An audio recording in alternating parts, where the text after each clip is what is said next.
तो hi hello my dear friends, welcome to my new video. आज की इस वीडियो जो है इमरजेंसी अलर्ट होने वाली है, रेड अलर्ट, रेड तो नहीं येलो अलर्ट होने वाली है। मेरा कल मैथ का एग्जामिनेशन है, तो मैं ऐसे ही रिवीजन कर रहा था, तो मुझे एक लॉजिक दिमाग में आया जो मैंने हर लोग से सुना।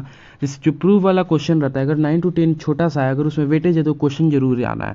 तो मुझे एक सर्कल में क्वेश्चन मिला, prove that the altitude of triangles are concurrent, जिसको हम लोग करेंगे।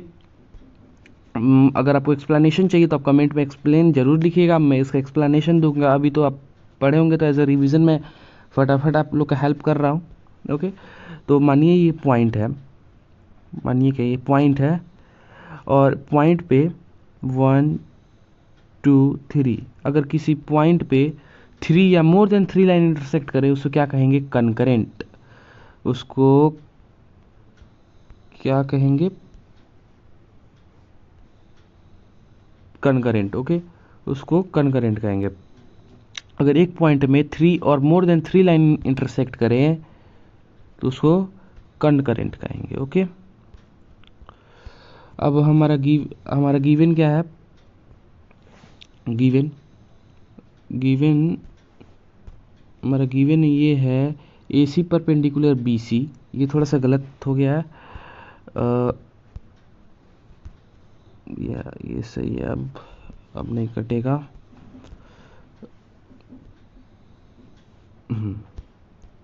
हमारा क्या होना चाहिए? BE perpendicular AC। तो हमारा ये E होगा, इसको ध्यान में रखिएगा। BE परपेंडिकुलर AC, और क्या है? CF perpendicular AB। CF perpendicular AB का मतलब क्या हुआ? एंगल E बराबर F जो है, दोनों है 90 होगा। इतना तो समझ में आ गया। अब हमें प्रूफ क्या करना है? ये हल्का यहाँ गलत हो गया। प्रूफ हमें करना है एंगल 1। यहाँ पे एंगल 1 होना चाहिए, एंगल 1 + C 90, और एंगल D भी जो है 90 होना चाहिए। दोनों एंगल 1 + C 90 और एंगल D + 90, एंगल D = 90। अब हम लोग इसको दो केस में बनाएंगे, तो देखते हैं फर्स्ट केस क्या है। पहला तो हम लोग इसको कंस्ट्रक्शन करेंगे, कंस्ट्रक्शन ज्वाइन EF। ओके, और फिर हम लोग देखेंगे यहाँ पे एंगल E बराबर F क्या था? 90 था। तो जब 90 है, angles in the same segment, तो क्या होगा बताइए? BCEF कौन साइक्लिक पॉइंट होगा, ठीक है, और BCEF is also cyclic quadrilateral. अब हम लोग जानते हैं साइक्लिक क्वाड्रिलेटरल का जो अपोजिट एंगल का सम जो है 180 होता है। तो यहाँ पे टाइपिंग में थोड़ा सा ये वाला साइन नहीं आता है, तो देखिएगा, मैं यहाँ पे बता दे रहा हूँ। देखिए, angle C plus angle BFE is equal to 180, ठीक है। एंगल C को एंगल C लिख देंगे। BFE में क्या है? एक 90 है और एक 2 है। एक क्या है? एक 90 और 2 है, तो 90 + 2 is equal to what? 180। 180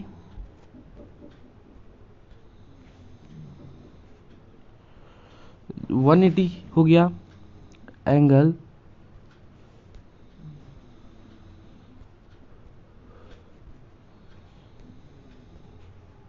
angle C plus 90 plus angle 2 is equal to 180। तो मैं यहाँ क्या लिख सकता हूँ? एंगल C प्लस एंगल 2, 180 में से 90 इधर जाएगा तो 90 आ जाएगा। तो वही मैंने लिखा, angle C plus angle 2 is equal to 90, ठीक है। हमारा ये इतना 90 आ गया, बस इतना समझ में आया। अगर आप चाहें तो इसके बाद का जो, इसको हटा के जो मैंने यहाँ पे लिखा, आप उसको यहाँ तक डायरेक्ट लिख सकते हैं। ओके, वो थोड़ा इजी पड़ेगा। अब केस 2 में हमने क्या देखेंगे? केस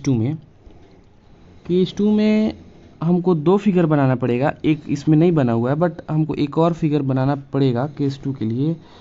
अब देखिए, केस 2 में फिगर क्या बनेगा? पहला हमारा AFOE एक क्या है? क्वाड्रिलेटरल दिख रहा है। अभी क्या दिख रहा है? क्वाड्रिलेटरल, ठीक है। तो इसका हम लोग फिगर जो है फटाफट से बना लेते हैं। ये है ऐसे, ये है ऐसे, और AFOE क्वाड्रिलेटरल, ठीक है। नेमिंग दे दे,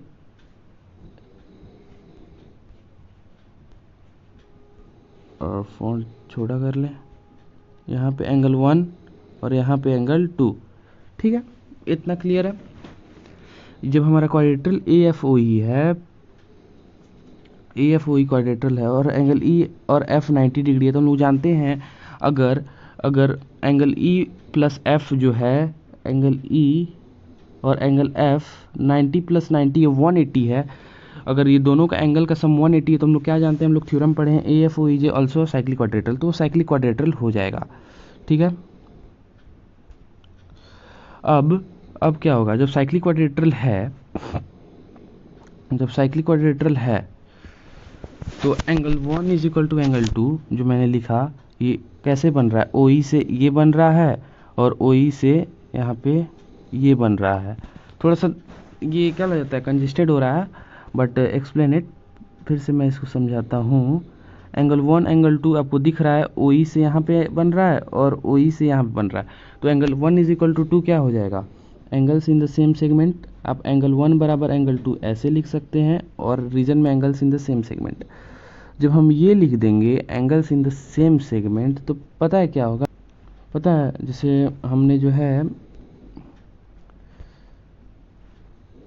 मैंने क्या लाया अभी, मैंने अभी लाया एंगल 1 बराबर एंगल 2, तो इधर मैंने क्या लाया था, angle C plus angle 2, angle C plus angle 2, तो क्या हम एंगल 2 के जगह पे एंगल 1 लिख सकते हैं, angle C plus angle 1 is equal to 90 लिख सकते हैं जी, एकदम। तो हमने यहाँ क्या माना था, एंगल 1 माना था, हमारा एक प्रूफ। अब मैंने दूसरा क्या माना, angle D is equal to what, 90 degree, D बराबर हमने माना 90 डिग्री। तो अब हम लोग कैसे, देखिए हमारा एक जो है प्रूव हो गया। अब दूसरा के लिए हम एक ट्रायंगल लेंगे ADC ट्रायंगल लेंगे। अब उसमें एंगल A को जोड़ देंगे, एंगल C को जोड़ देंगे, क्या angle 1 plus angle C plus angle D, उसका क्या होगा 180। एंगल A प्लस C का कितना आया वैल्यू, कितना वैल्यू आया 90 प्लस एंगल D 180, यहाँ पे ये 180। अब angle D is equal 180 minus 90 is equal to 90, proved. हमारी ये भी प्रूव्ड, ये भी प्रूव्ड। तो हमारा देख सकते हैं